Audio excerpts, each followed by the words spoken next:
أعوذ بالله من الشيطان الرجيم. بسم الله الرحمن الرحيم.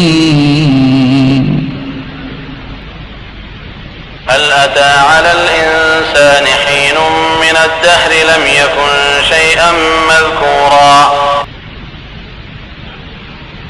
إنا خلقنا الإنسان من نطفة أمشاج نبتليه فجعلناه سميعا بصيرا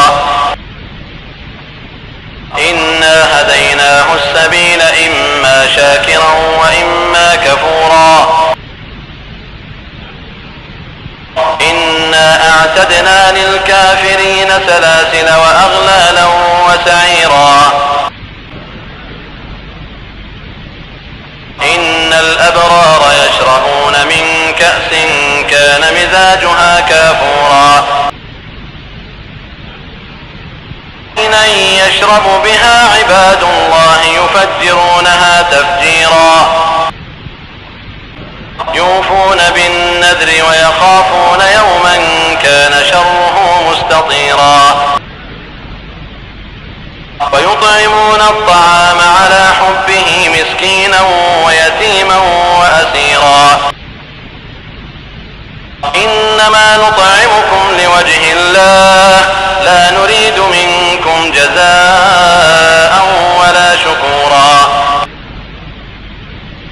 إنا نخاف من ربنا يوما عبوسا قمطريرا فوقاهم الله شر ذلك اليوم ولقاهم نضرة وسرورا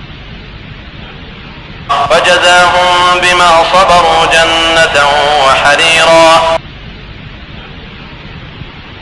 متكئين فيها على الأرائك لا يرون فيها شمسا ولا زمهريرا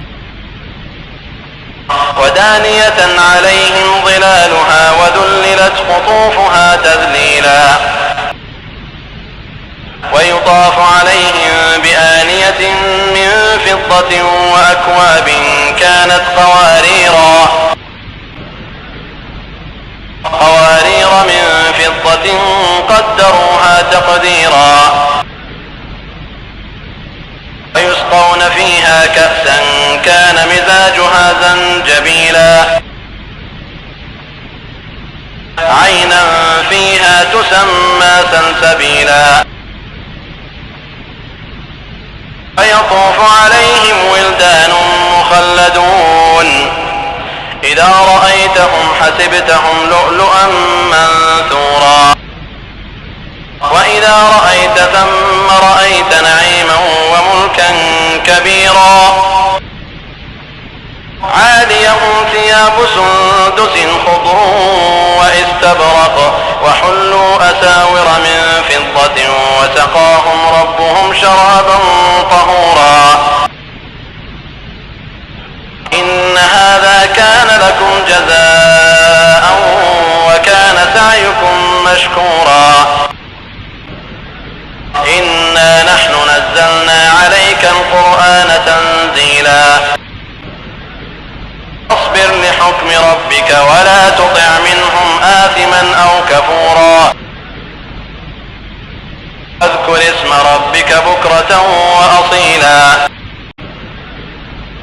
ومن الليل فاسجد له وسبحه ليلا طويلا